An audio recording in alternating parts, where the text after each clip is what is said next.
Thank you for tuning in to this week's episode of Resilience Radio. We're pre-recording the session today, so unfortunately you won't have a chance to dial in and ask questions, which I'm sure you would love to do with today's guest. One of the things I've focused on before is how we build resilience by choosing challenges that will allow us to strengthen our change muscles. Today's guest is a woman who's really taking that idea to heart, so I'm pleased to introduce Anya. And Anya, I'm not even sure I know how to pronounce your last name. It's Lichota. Lichota, okay, yeah. Anya Lichota, who is living in London right now. And she is a woman who has taken on many challenges in her life. And I'm going to ask her to tell us a little bit about who she is and how she got here. So I'm Polish by birth and left Poland with one back on a bus in '96 to study at London School of Economics in the UK and never looked back, really. I had a career in financial services of 17 years, working in all sorts of corporate levels and countries. I was building businesses, restructuring businesses, liquidating businesses, being a sales director, COO, process improvement specialist, transformations of the organizations. So all sorts of experience there. And in the meantime, by accident really, I started climbing mountains, and they got higher and higher and higher, and to the top of the world of Mount Everest. And I wrote a book. I do a lot of charity work, building schools in Nepal, and I have now changed my careers from corporate world to being a coach and inspirational speaker. That's a great background and a great story. So you've climbed the 7 summits. Indeed, the highest peak on every continent. So which one was the hardest? Mentally or physically? Oh, great question. Let's start with mentally. Everest. And it was the hardest because it was not climbable for me. When I started preparing 14 months before I went, actually probably the most difficult point of the whole expedition was to decide to go, to decide to commit. Because for me, Everest was only for professionals. And I'm a total, utter amateur in the mountains. You know, I'm a good girl from the bank in 2009, dreaming, because I've done the 6 summits, so it would be rude not to finish the challenge. So I decided to do Everest. So that was a big psychological challenge, just to sort of put yourself in there with all the professional climbers. Yeah, to ask for 2 months off at work, to know that I will be putting my body and myself through preparation of amazing physical discipline, eating differently, buying all the equipment that is needed for an 8,000 meter peak. Who do I go with? You know, a big question. Do I want to select my own team or just at random show up and climb? I wanted to make sure that my guiding expedition leaders were experienced and rather conservative in terms of risk taking on a mountain. I was vegetarian with anemia, so how do I get my iron level up enough to be able to acclimatize? So lots of questions. My mom, for example, when I said, "Mom, I've done 6 and now I'm doing Everest," she said, "Over my dead body, you're not doing this." So I had lots of challenges, not only with myself, but also friends, family who were saying, "Are you totally nuts? What are you doing? Why are you trying to kill yourself?" So not only my psychology, but other people's psychology as well. That's always a factor, I think. Do you have companions that you go with on these journeys, or is this a solo quest where you find your guides as you go? And I always go with organized groups. I don't do solo expeditions. That makes sense. I've on another radio show where I was being interviewed, we decided that resilience is a team sport, and that we really need to totally. Yeah. we really need to be in this together. So talk about the one that was the most physically challenging. It was Mount McKinley in Alaska, the highest peak on North America. It's because you have to carry everything you will need, and there are no porters, so you are totally on your own in terms of carrying stuff. It's so cold. It's very testing mountain, and because it's so close to Arctic Circle, people say that the atmosphere is rarefied enough to compare it with 8,000 meter peaks in the Himalaya, which are more lower in terms of how the Earth is, the shape of the Earth. Mm-hmm. Well, and you haven't stopped since then. If I remember correctly, not too long after we were introduced, you sent a note about this foot race that you were doing in the Sahara. Yes. As if 7 summits were not enough, I've done 2 other 8,000 meter peaks. And that's where kind of my outlook on resilience also changed. So let's get back to that. And then Sure. the foot race across the Sahara, when I told my trainer 3 years ago that I'm signing up for it, he said, "Are you kidding me? This is such a hard race. You know, it takes so much out of your body. There are organ failures. People get evacuated. Why are you, why are you doing this?"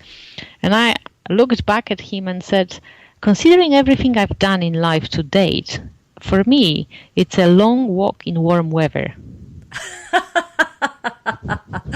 And so he helped you get ready for it. Yeah, exactly. That's great. So let's go back to that perspective on resilience. I know in your book you talk a lot about how these challenges have really shaped how you think about the world and how you think about challenges. And I know we've talked recently about how you've begun to think about resilience. And so I'm curious to hear your thoughts on that. Mm-hmm. So at the beginning, it was a challenge and building my strength, and then translating that strength learned on a mountain into my leadership role at UBS, or in family or relationships in general. And I was fighting with it, so to speak. So I saw it as a challenge. So my perception was, oh my God, Everest will be so difficult. I'm not sure I can actually do it. And of course it was hard when I got there. And I was very sick on Everest, and I experienced hell in a sense of getting through it all. Obviously I got stronger through that hell. However, when I went for Lhotse, which is more technically demanding, 2 years after Everest, I had this perception change of it will not be so hard. I am ready in a very different way now for an 8,000 meter peak challenge. And it wasn't hard at all. It was, from climbing perspective, I didn't even feel the mountain in a sense.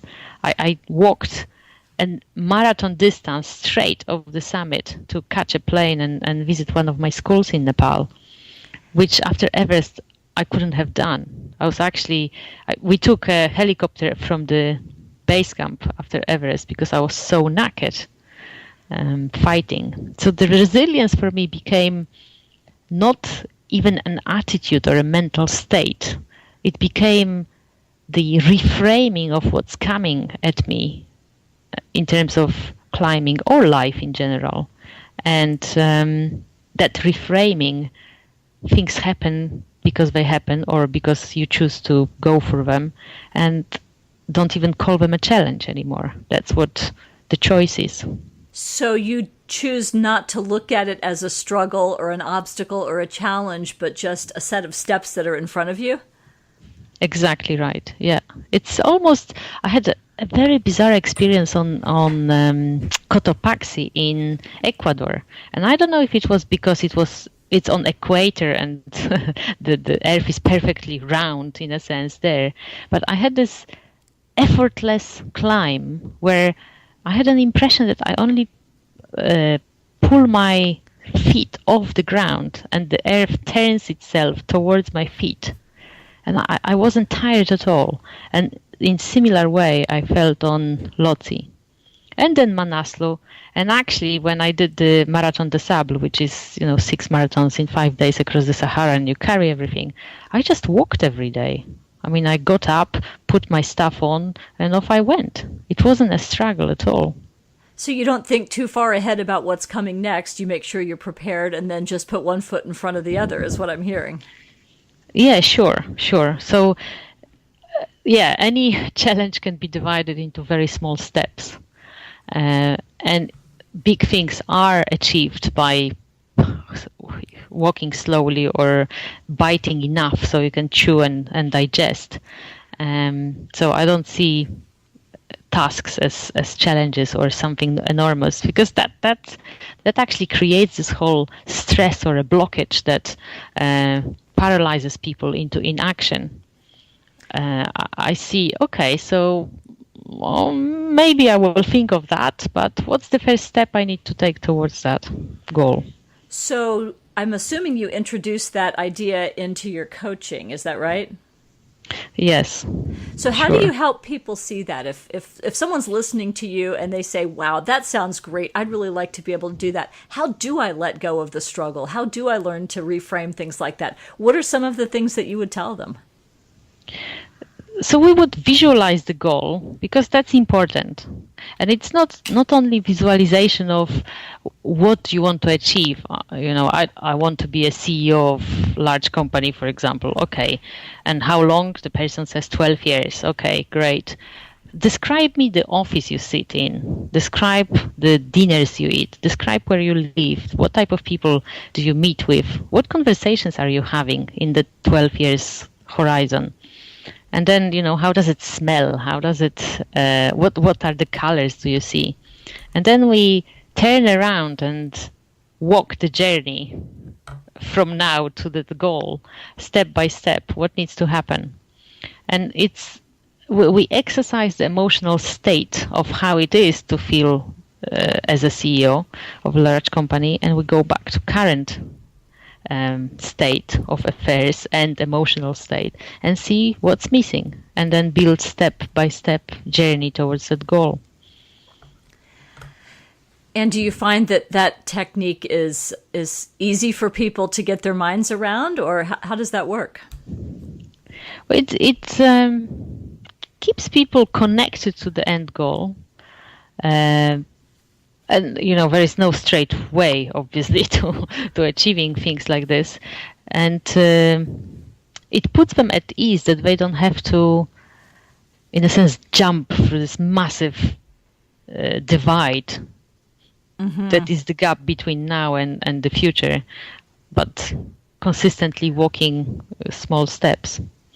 Obviously, that's not only that, because people lose motivation on the way. Life happens, sometimes get sick, whatever. But yes, I endeavor to make them see not only the end result, but the first 10 steps that we need to take towards that. One of the things that I've spent some time thinking about is the range of different kinds of challenges, adversities, mountains, whatever that people might face. And some of them are things that we choose ourselves, like you've done. And I think many of the things you're advising your coachees about are goals that they're choosing to pursue. Have you worked with people who are dealing with challenges that they didn't choose, either because of adversity that somebody else imposed on them? I think of people who have been harmed by others' actions, or people who are dealing with just natural processes or changes, aging, or a parent with Alzheimer's or a child with special needs, where it's not as clear what the goal might be. Any thoughts about how you would apply this approach to that? Mm-hmm. So the most recent example is I have a lot of friends in Nepal, which obviously suffered through this massive, unfortunate earthquake. And I received so many emails asking from hope to money to any organized help that I could provide. And it's, again, them seeing the end result of getting resolution, but sometimes just changing the emotional state from despair to hope is very helpful in situations that we don't choose. For example, in that case, I worked with several friends and people who run my charity in Nepal in this way. Because I can't give them rice now from where I sit in London, but it was the hope that there is brighter tomorrow and the help will come, and them remaining hopeful, which would help them wake day after day in the face of an amazing disaster, sometimes being displaced from their houses, and just keep going every day, every hour. Yes, we do need to go and collect water to cook food, bringing good news from the help that was being organized from Poland, for example. A couple of planes went. So you can apply the same techniques to that. A lot of it sounds like really helping people be in the present moment too, I think. Not dwelling too much on the past and how things were, and not spending too much time being upset that they're not where we'd like them to be yet, but really just that taking it one step at a time. Yes. And well, in reality, we have only memories because we have memories of the past and memories of the future that we are planning. But it's also the imagination of the future happened also in the past. So it's a memory as well. So you're quite right. It's always about managing the mind, not to intervene or spoil the present moment, and respond to anything that is happening with equanimity. I'd love to hear a little bit more about your charities in Nepal. Can you talk a little bit more about what you're doing over there? So I helped to raise money to build schools in Nepal. One was actually very close to the epicenter of the earthquake in a village called Arupokari, where 226 kids were learning before the earthquake happened. And the buildings are damaged, so we're looking at how we can repair them. And then the second village is in a even more remote, second school is even more remote village called Lincho, where actually tourists don't go because it's so high. And the building of the school itself was made of stones and mud as the local construction is being done, so people could maintain them.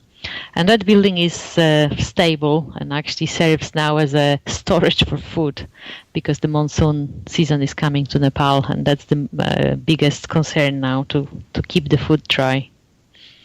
How did you happen to choose Nepal as the center of the focus for your efforts?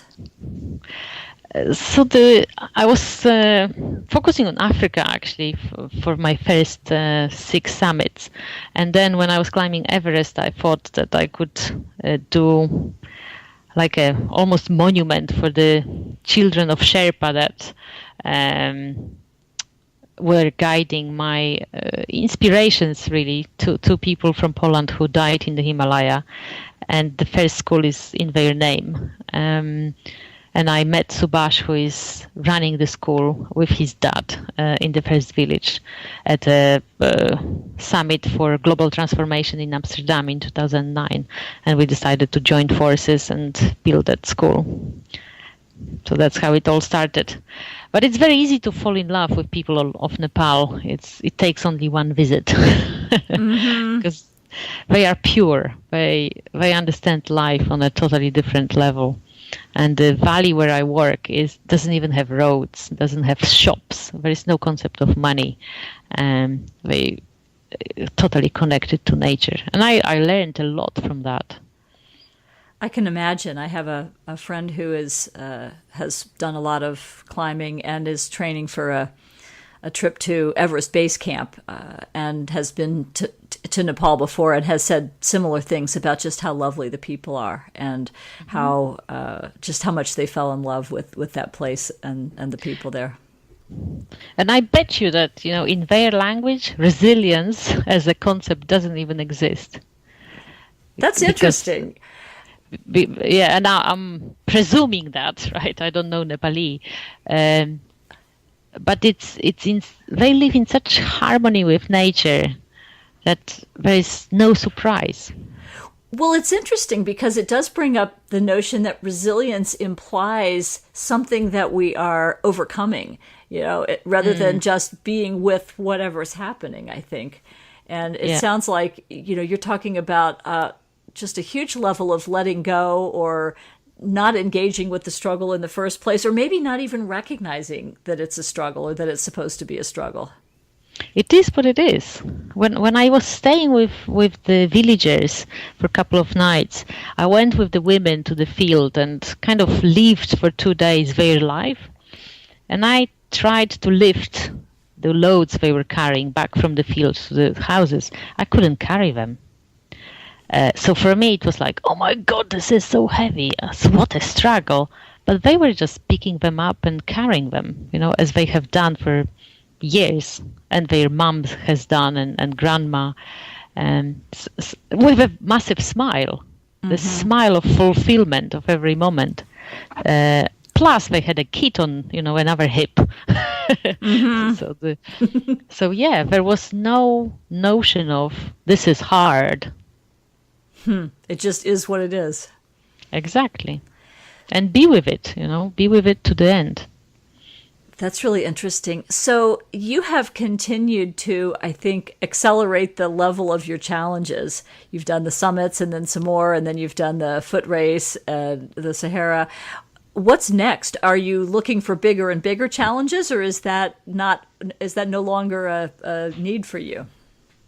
Well, so I've been doing it for a decade, over a decade now. And for now, I have nothing booked and nothing even coming to my mind what I could do. So perhaps every day is enough to be in the moment. I might sign up on a silent retreat just to see if inaction is challenging for me as well or not. But yeah, no more challenges. I can't see it. Do you do much in the way of meditation or mindfulness practice, or is your daily life really just how that plays out for you? I do a lot of mindfulness and meditation, and I think that helps me shift that perspective and perception of what challenge is, or what I call challenge and why, or what do I call problem and why. How those definitions get made. Sometimes they get made for us. It's not even your definition, because your mom or whoever, your friend said, oh, this is so hard. You take it as yours.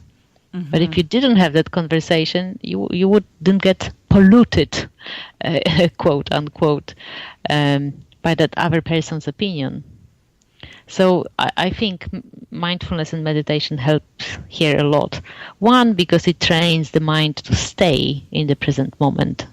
And two, not to judge what is happening. And when you remove the judgment, it is what it is. And you just go and deal with it.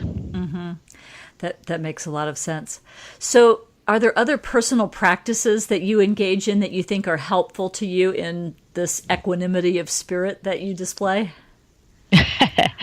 A lot of humor. Lots of laughter.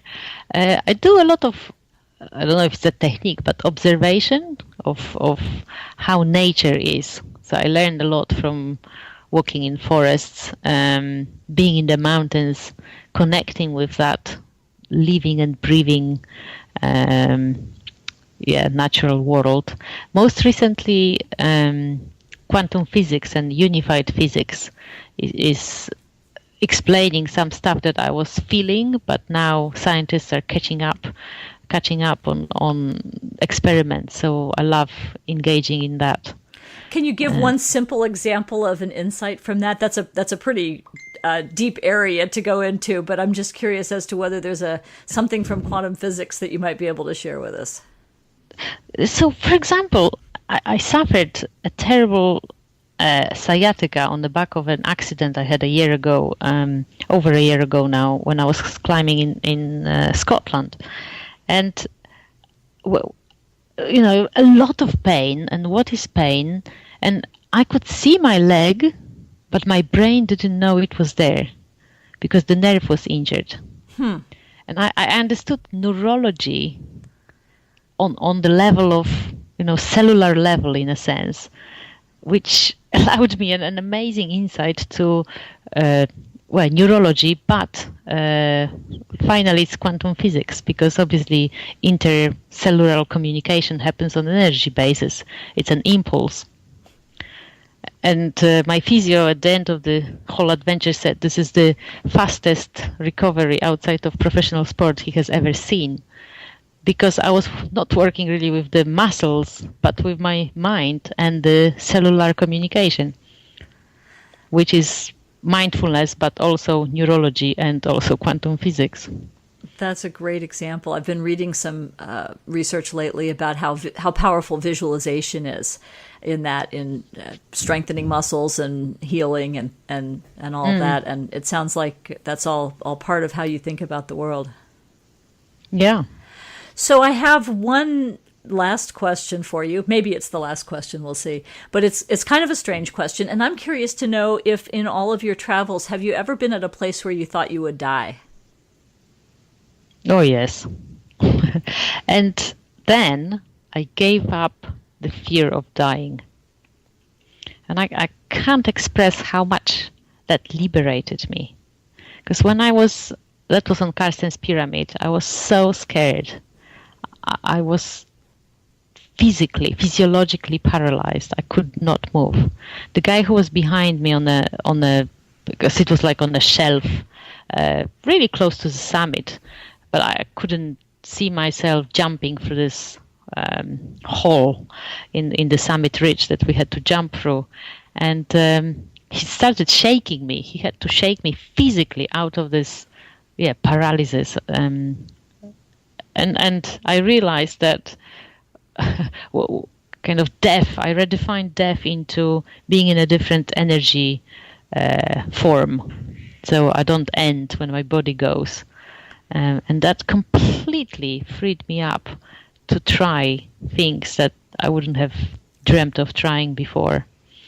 And from public speaking, from writing articles, to having conversations like we are having now, where I am not censoring what I'm saying. I'm just, trusting that something is speaking through me and it will make sense at the end. That's wonderful. Do you feel like you've been able to carry that liberation from the fear of death with you, or do you find yourself getting attached to the world again? No, I'm carrying it with me. And that's where mindfulness is great in reinforcing those lessons from the mountains into what we call real life or civilization. Because as long as I can stay present in every event of life, I carry all those lessons with me. If someone listening wanted to find out more about you or your work, where would they go? What are some resources that you would lead them to for you? Very welcome. Everybody's very welcome to buy my book, obviously. It's called Why the Hell Bother? How Climbing the 7 Summits Changed My Life. And more information about my bio and what I do is on insideout.biz, our website. Great. Well, I really thank you for taking the time. I've certainly enjoyed this conversation, and I'm guessing that those listening in are feeling the same way. Thank you all for listening today. Join us next week as Jana Boyles talks about resilience and entrepreneurship. And Anya, I really look forward to our continuing dialogue and conversation. So thanks very much.